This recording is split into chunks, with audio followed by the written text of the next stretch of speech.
So we have reports that Governor Hyacinth Alia of Benue State has expressed sadness over another unprovoked attack on Ayati Village in Ukum Local Government Area, where many people were reportedly killed. And Alia, in a statement by his Chief Press Secretary, Taso Kula, made available to newsmen, condemned the new wave of attacks. The governor, who expressed worry over the attack on armed innocent citizens by armed bandits, said that such heinous acts have continued in the state despite strong security presence. He, however, makes a firm determination to continue to use lawful procedures to protect Benue people, particularly people of Ukum, which have been on the forefront lines of attacks lately. The governor called on security agencies to improve their surveillance and ensure that vulnerable communities were not left unguarded. The governor condoled with the families that lost their loved ones in the unfortunate attack and prayed God to comfort them. He assured the people that his administration would continue to explore both discreet and open measures with a view to ensuring that Sankera retraces a path of peace and lives happily again. You know, according to the statement by the governor and reports, you'd see that this particular state and especially that community have been having series of attacks and people have been losing their lives. It still boils down to security in Nigeria. We've heard a lot of our leaders express sadness when there's a security crisis like this. An expression of sadness is not an expression of action.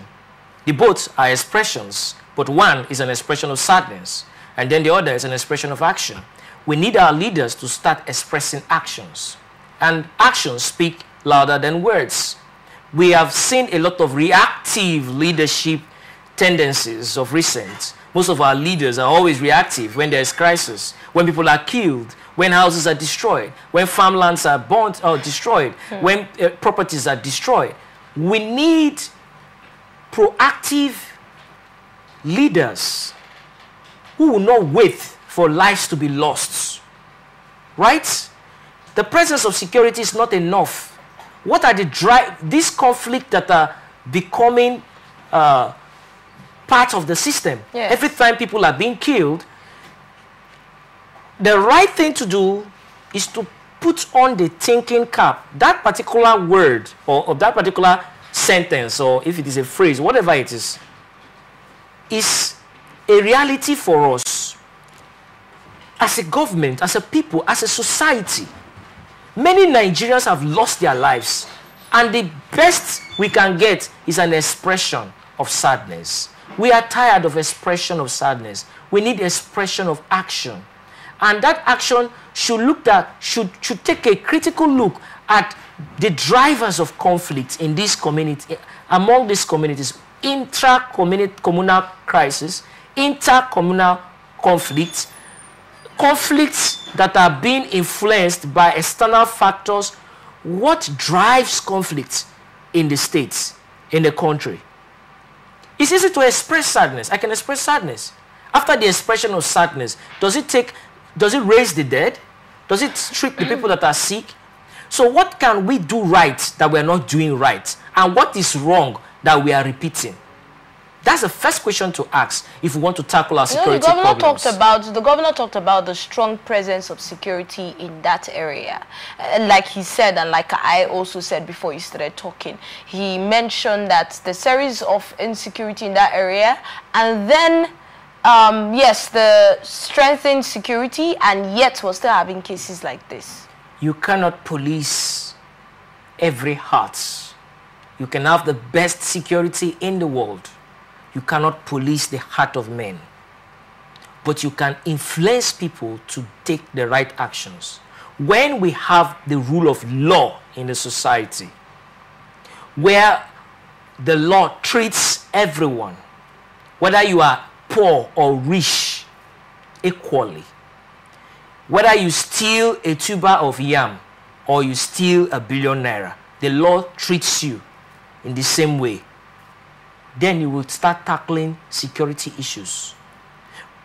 But when you are in a society where the rule of law is for the rule of, is now have been changed to the rule of pockets.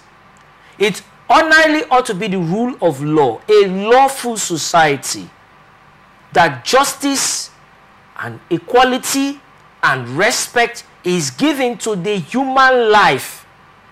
Today, the human life means nothing to many people in this country.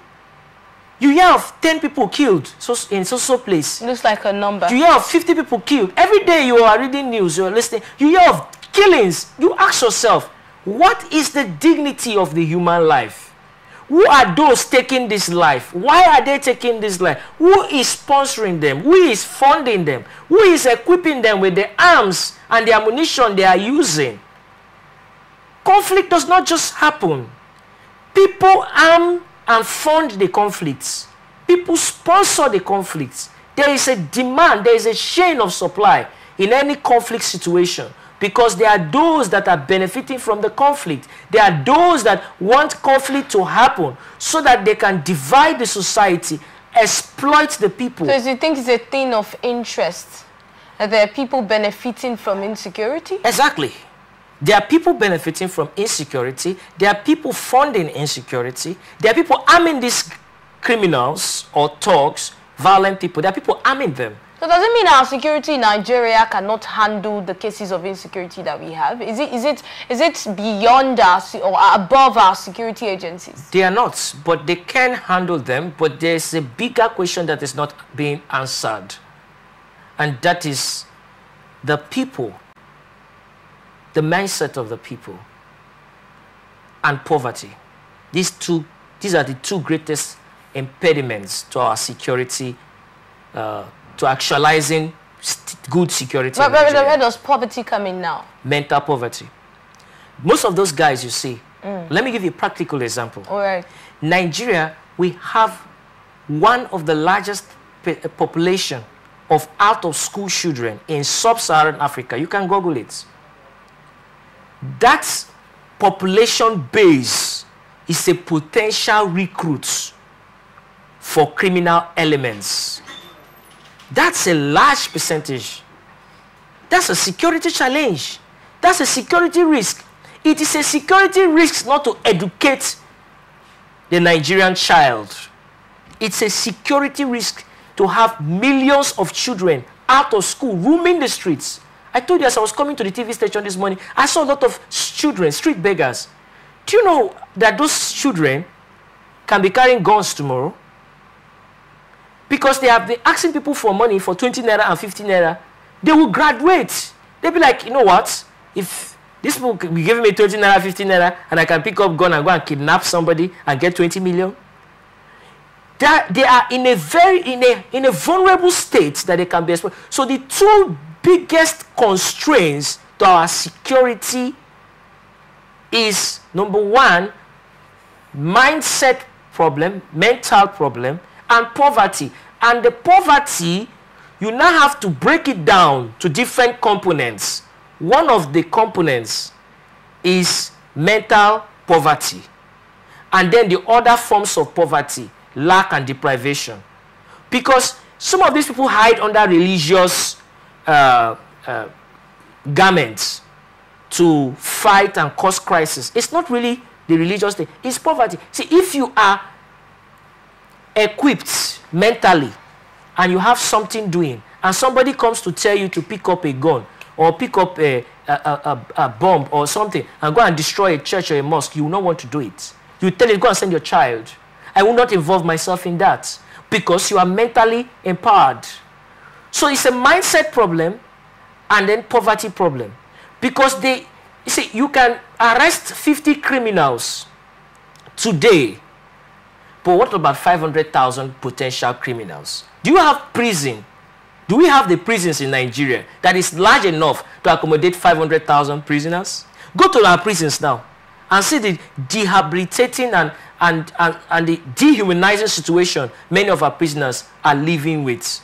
So many of them have been abandoned, and many of them are innocent. They've been awaiting trial for over 10 years. They've been left to rot and decay, and they've been left to waste.